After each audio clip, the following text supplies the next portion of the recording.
Halo, selamat sore. Ya, hari ini kita akan nge-review Nissan Evalia tipe XV Automatic. Dan langsung aja yuk kita masuk. Ini kuncinya untuk tipe XV, dia sudah pakai smart key. Bisa pakai dipencet di tombolnya atau ada tombol hitam di sini.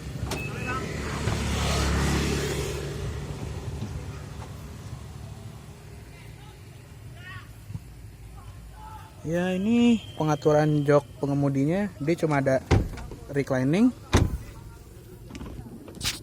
dan sliding, ada tuasnya di sini.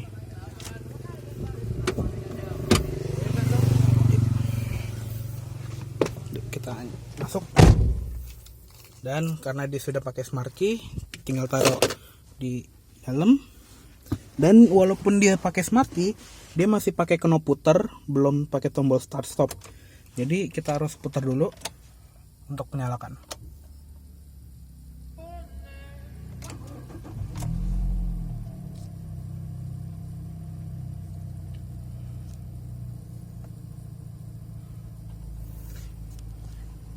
Oke, ini setirnya. Dia bentuknya 3 palang. Dan ada pengaturannya di sini, ada tuasnya. Tapi dia cuma bisa tilt doang.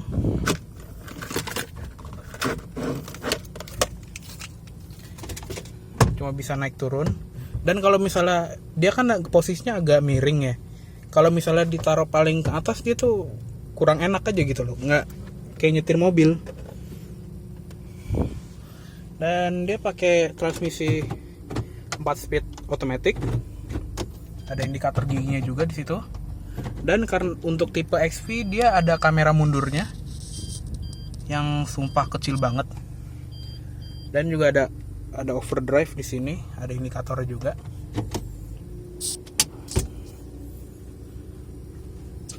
Dan oke, yuk kita lihat eksteriornya aja. Nyalakan lampu hazard. Nyalakan lampu utama, lampu fog lamp.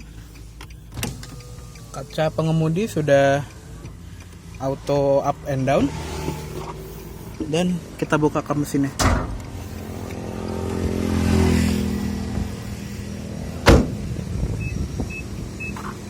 Ya, itu tadi bunyinya mengindikasikan kalau kuncinya nggak ada di mobil, tapi mesinnya masih nyala.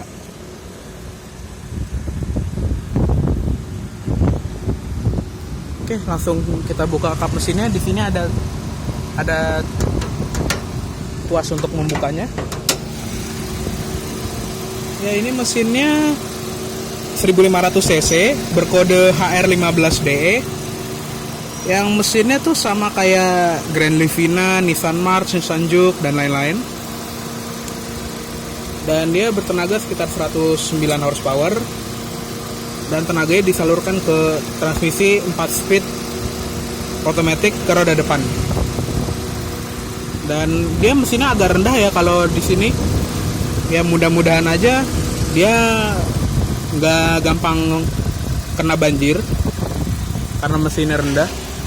Tapi kayaknya enggak deh. Soalnya intake-nya juga lumayan tinggi. Intake-nya di sini pas di grill. Karena ini jalur intake-nya. Dan sekarang kita tutup aja yuk.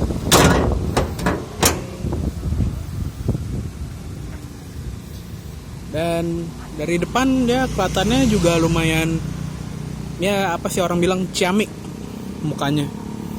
Walaupun ya lampunya biasa ya, cuma ada lampu depan, lampu sen, ada fog lamp juga di sini. Tapi untuk sebuah van dia tampilannya lumayan menarik. Dan di samping juga dia mulai kelihatan bentuk fan-nya. Di sini lampu sen-nya, lampu sen di samping di fender bukan di spion. Dan kalau kita ke belakang baru deh mukanya agak jelek sih. Soalnya dia ya mukanya simple, tampilannya simple banget. Dan di sini juga ada reflektor, bukan lampu, cuma reflektor doang, kayak ya buat reflektor apa sih gunanya, buat kayak spotlight gitu. Dan biasa lah ada lampu rem, lampu sen, lampu mundur biasa. Dan Untuk tipe XV dia sudah ada sensor parkir dan kamera mundurnya ada di sini kecil. Dan karena dia van, bibir bagasinya lumayan rendah. Jadi kalau misalnya mau ngangkat-angkat barang dia lebih mudah.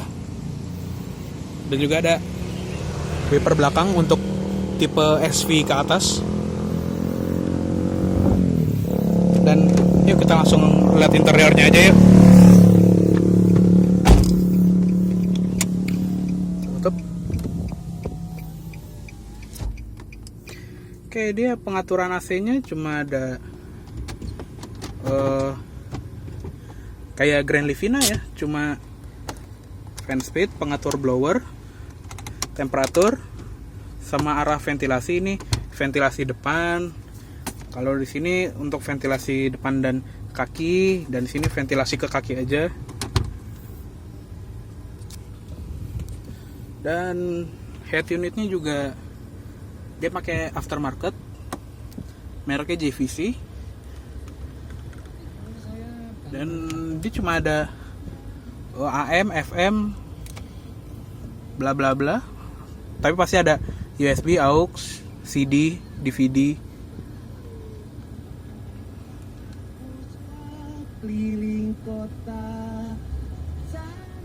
Ini ada knop volumenya di sini, dan untuk skip track dapat di sini tombolnya.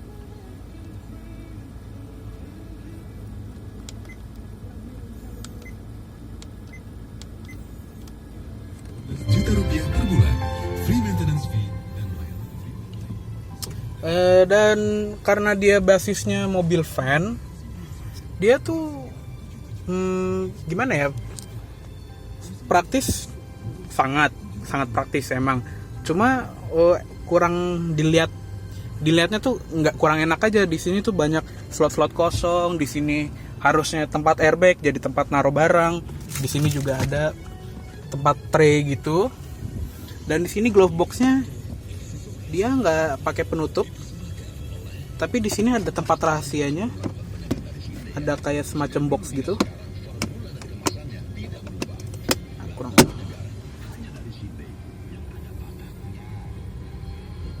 Dan kita bahas speedometernya yuk. Dia speedometernya ya begitu ya, cuma ada speedometernya yang analog, sedangkan yang di kiri tuh dia isinya indikator lampu doang. Dan dia di sini ada pasti ada speedometer gede, dan di sini ada layar MID kecil yang berwarna. Tapi kalau untuk tipe SV, pokoknya selain tipe XV, dia warnanya monoton. Kalau ini kan kayak berwarna gitu ya, dia warnanya untuk yang selain tipe XV dia warnanya kayak oranye, layar HP jadul gitu.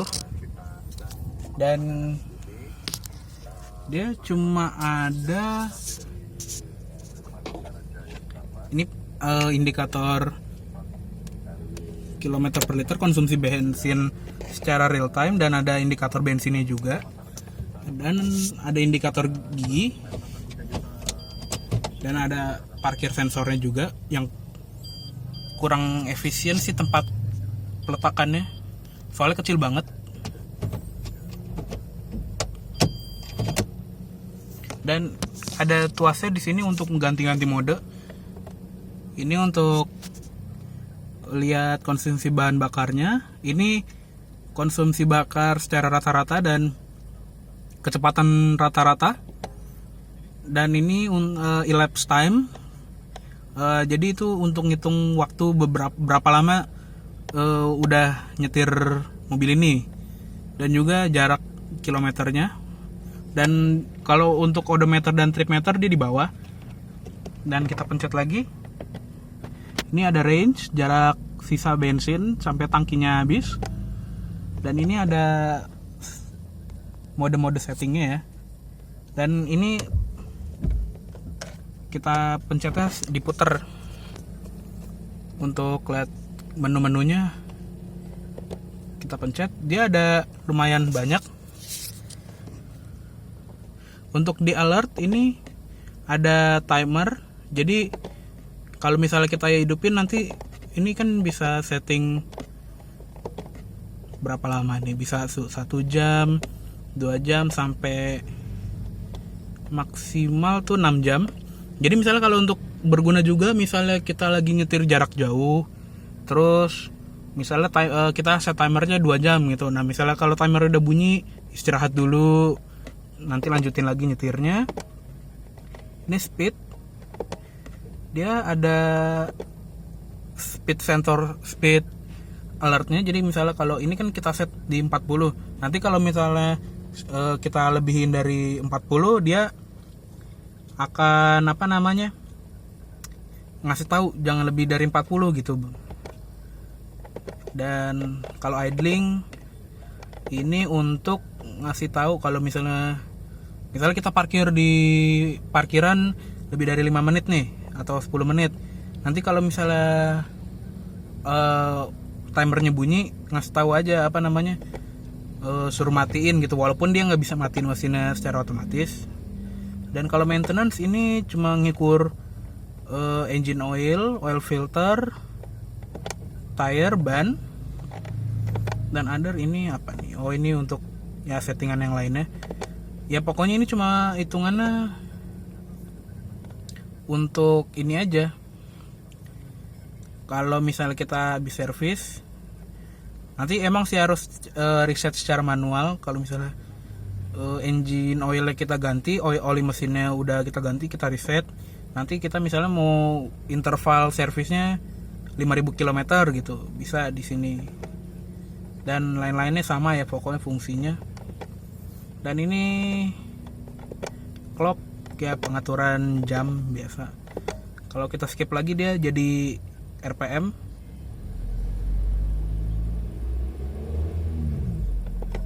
Dan balik ke kilometer per liter lagi konsumsi bahan bakar. Dan dia juga pengaturan sein, wiper. Dia pakai punyanya Livina, sama persis tuasnya. Dia juga ada timer intermittennya juga, ada wiper belakang.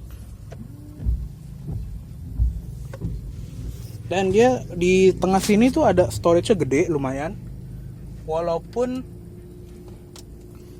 dia nggak ada penutupnya gitu loh. Jadi cuma ini ada cup holder yang bisa dilepas emang. Tapi udah gitu aja.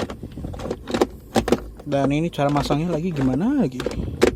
Nah gitu. Jadi nggak ada penutupnya gitu loh. Di sini juga ada asbak. Dan di bawah sini ada kayak colokan lighter 12 volt yang mungkin agak nggak kelihatan ya. Udah agak sore juga. Dan ini pengaturan power window-nya cuma ada 2, cuma buat supir sama penumpang depan. Karena di jendela belakangnya dia pakai jendela geser kayak kijang gitu. Nanti kita bahas. Di sini juga ada storage kecil. Dan untuk pengemudi nggak ada tempat nyimpen selain cup holder. Dan cup holdernya juga ada 2, di samping juga ada. Dan ya itu aja, cuma ada itu doang sih. Dan yuk kita matikan mesinnya. Dan kita masuk ke kabin belakang ya.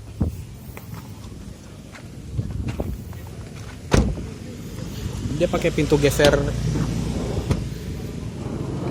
Dan dia tuh ada stoppernya, jadi buat ngeganjel supaya pintunya nggak lari gitu ya, nutup sendiri. Tapi ini sayangnya stepnya agak tinggi. Mungkin untuk anak kecil harus lompat dulu kalau masuk. Dan yuk kita masuk.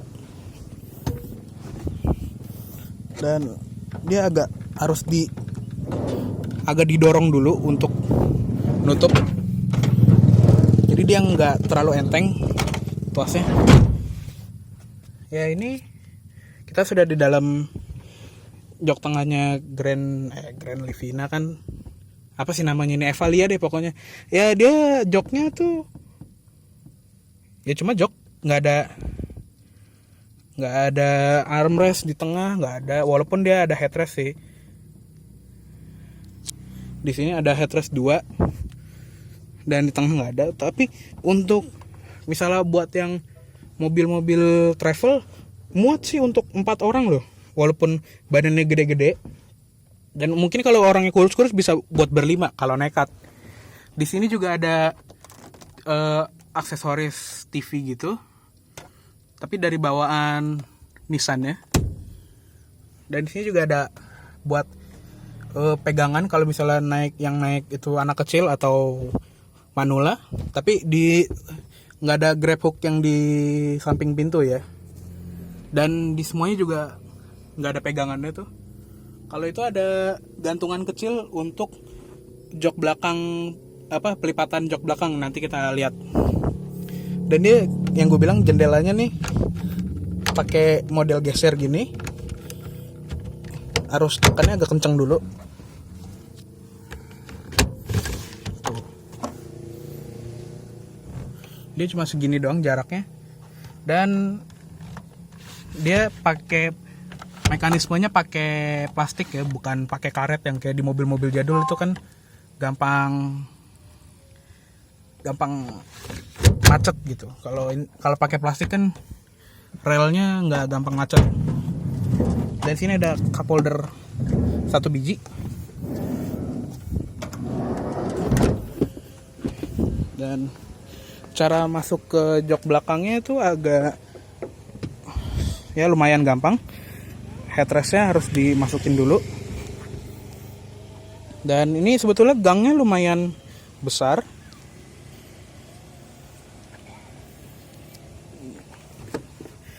Dan kita masuk ke belakangnya yuk. Kita tutup lagi. Dan di sini ada cuma bisa berempat sih muat kayaknya deh. Untuk orang yang kurus-kurus, kalau yang gede-gede mungkin bertiga muat. Karena joknya ini lebar-lebar dan khas Nissan, dia joknya lumayan nyaman banget, empuk gitu ya, berkualitas. Di sini juga ada tempat penyimpanan kecil. Di sini ada speaker. Dan yang di sini ada speaker lagi dan ada kontrol buat double blowernya. Ya dia udah double blower, cuma posisinya salah ya, harusnya dia di plafon tengah supaya AC-nya merata. Cuma di sini dia ditaruhnya di bagian belakang sini, jadi cuma penumpang belakang doang yang kedapatan. Dan di sini sebetulnya kalau mau ngelipet jok tengah dia ada tuasnya, ditarik dan nanti jok tengahnya akan ngelipet ke depan. Dan oke, kita keluar lagi yuk. Ya untuk badannya yang gede-gede mungkin agak susah. Kita tutup. Dan kita lihat ruang bagasinya yuk. Dia ada tuasnya di sini. Dan dia ini bagasinya lumayan besar, walaupun joknya berdiri semua tuh masih bisa naruh koper berdiri lah seenggaknya. Dan untuk ngelipat jok belakangnya ada tuasnya di sini, kita tarik. Tapi kita harus ngelipat bangku belakangnya dulu. Ada tuasnya di sini.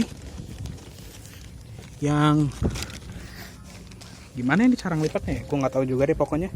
Tapi dia ngelipatnya pakai metode ngelipat ke samping gitu, kayak Kijang Innova. Kita tarik dan dia langsung disangkutin ke sini. Ya kalau tangan satu sih agak ribet ya. Tapi seenggaknya udah dapet seat belt 3 titik untuk penumpang belakang. Jadi ya faktor keselamatannya masih dipedulikan lah sama Nissan. Dan sebetulnya dia masih bisa rebahan sampai hampir lumayan nyender, tiduran lah gitu. Tapi untuk bagian yang sebelah kanan dia nggak terlalu bisa, karena di bagian belakang sini ada blower untuk blower yang belakang. Dan dia bukaan pintunya juga lumayan tinggi. Jadi kalau misalnya nggak gampang mentok gitu kepala kita. Misalnya pas lagi ngakses barang. Karena ini pegasnya juga lumayan panjang. Dan ya mungkin segitu aja ya untuk review Evalia kali ini. Jangan lupa untuk klik like, komen, subscribe, dan share juga ke teman-teman. Dan mohon maaf bila ada kesalahan dalam pembuatan video atau penyampaian review, dan sampai jumpa di review selanjutnya.